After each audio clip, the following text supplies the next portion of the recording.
Assalamualaikum warahmatullahi wabarakatuh. Kesempatan kali ini saya akan membahas tentang materi share data dan transaction. Sebelum kita ke materi, sebelumnya saya perkenalkan diri. Bersama saya Fahrul Mahdi. Saya dari kelas SIM 2002 dengan NPM 20120097. Baik, kita langsung saja masuk ke materi, yang mana share data itu sharing adalah suatu fasilitas yang digunakan untuk membagi suatu file, perangkat, dan bahkan koneksi internet untuk digunakan secara bersama dengan tujuan untuk menghemat biaya. Dan perangkat sharing dapat dilakukan terhadap file dokumen atau software yang berada dalam folder dan juga di dalam CD-ROM, serta dapat dilakukan juga sharing perangkat keras seperti printer dan CD atau DVD-ROM. Untuk pengertian sharing data pada sistem terdistribusi adalah beberapa komputer yang berbeda saling terhubung satu sama lainnya melalui jaringan, sehingga komputer yang satu dapat mengakses dan menggunakan sumber daya yang terdapat dalam situs lain. Contohnya, user di komputer A dapat menggunakan fase printer yang dimiliki komputer B, dan sebaliknya, user di situs B dapat mengakses file yang terdapat di komputer A. Jadi sharing resource ini bertujuan agar seluruh program, peralatan, atau prepare lainnya dapat dimanfaatkan oleh setiap orang yang ada pada jaringan komputer tanpa terpengaruh oleh lokasi maupun pengaruh dari pemakai. Selanjutnya, untuk melakukan sharing data ada beberapa hal yang harus diperhatikan. Di antaranya yaitu yang pertama, memiliki jaringan yang sudah terkoneksi dengan baik. Selanjutnya, protokol sharing file dan printer sudah terinstall. Next, setting sharing dengan benar. Lalu yang terakhir, terhubung di dalam satu jaringan yang sama. Sedangkan pengaksesan resource pada sistem terdistribusi ini memerlukan beberapa hal berikut. Di antaranya, yang pertama itu ada nama resource, itu bisa dikatakan untuk pemanggilan resource. Yang kedua, alamat resource atau lokasi resource tersebut. Yang ketiga, root resource, bisa dibilang bagaimana resource mencapai lokasi tersebut. Selanjutnya, nama service memiliki konsentrasi pada aspek penamaan dan pemetaan antara nama dan alamat, bukan pada masalah root yang dibahas pada jaringan komputer. Kelebihan pada share data adalah mengurangi biaya duplikasi usaha pengumpulan data untuk aman, menjaga data dalam lingkungan yang aman, backup data, dan transaksi. Sedangkan kelemahan pada share data adalah seringkali terjadi bocornya sharing folder dan dapat dibaca oleh orang lain yang tidak berhak. Hal ini akan selalu terjadi apabila tidak diawasi oleh administrator jaringan. Selanjutnya masuk ke toleransi dan transaction. Jadi salah satu tujuan dalam membangun sebuah sistem terdistribusi adalah memungkinkan untuk melakukan improvisasi terhadap kehandalan sistem. Ini dilakukan karena setiap sistem pasti akan menemukan kesalahan atau gangguan. Jadi fault tolerance adalah fitur yang memungkinkan suatu sistem tetap menjalan normal meskipun ada komponen yang rusak pada salah satu komponennya. Fault tolerance juga dipakai dalam transmisi data, sehingga meskipun ada beberapa data yang gagal diterima, pesan dapat diterima secara utuh. Untuk selanjutnya, fault tolerance berhubung dengan sistem yang mempunyai available yang tinggi. Kalau mesin mati atau down, sistem tetap harus berjalan dengan jumlah layanan yang tersisa. Sistem yang fault tolerant itu mempunyai karakteristik sebagai berikut. Yang pertama, semua memiliki cadangan, jadi tidak ada komponen yang bergantung kepada satu alat saja. Kedua, memiliki kemampuan memisahkan sistem yang gagal. Dan yang ketiga itu bisa mencegah efek kerusakan supaya tidak menjalar ke komponen lain. Komponen untuk berpindah ke komponen backup. Kemudian kemampuan untuk berpindah ke komponen backup dan kemudian kembali lagi ke komponen utama setelah sistem utama diperbaiki.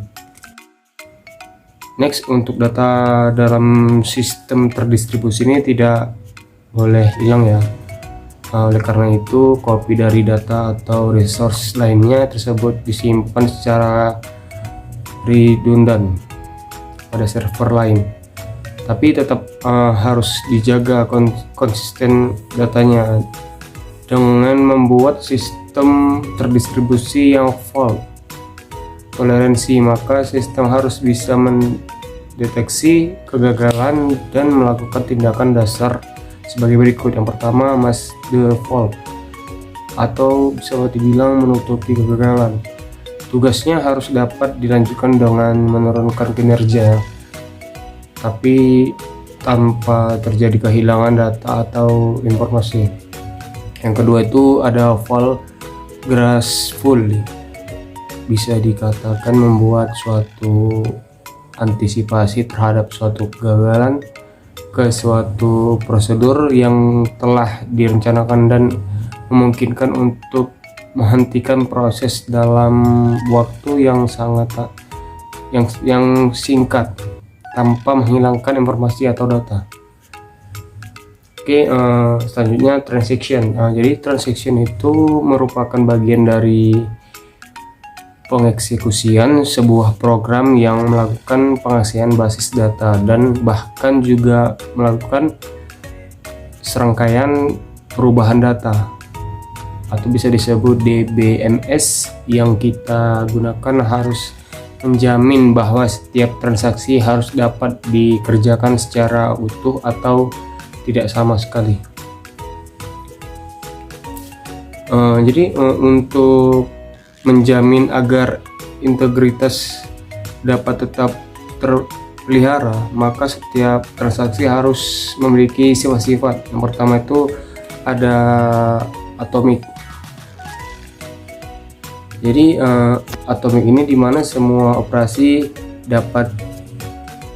dalam transaksi dapat dikerjakan seluruh atau tidak sama sekali. Yang kedua, konsisten, dimana eksekusi transaksi secara tunggal harus dapat menjamin data tetap konsisten setelah transaksi berakhir.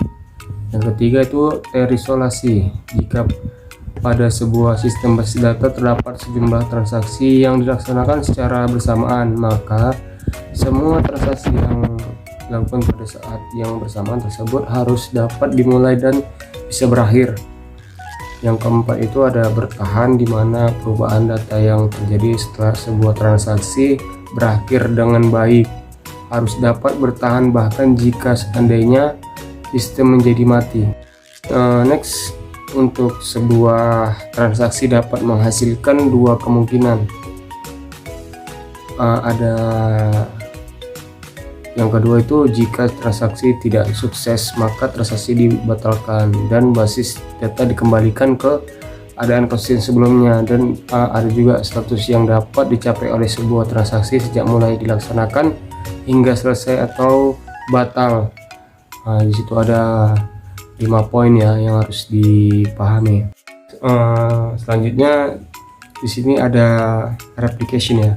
Jadi replication itu adalah suatu teknik untuk melakukan copy dan pendistribusian data dan objek-objek database dari suatu database ke database lainnya dan melaksanakan sinkronisasi antara database sehingga konsistensi data dapat terjamin.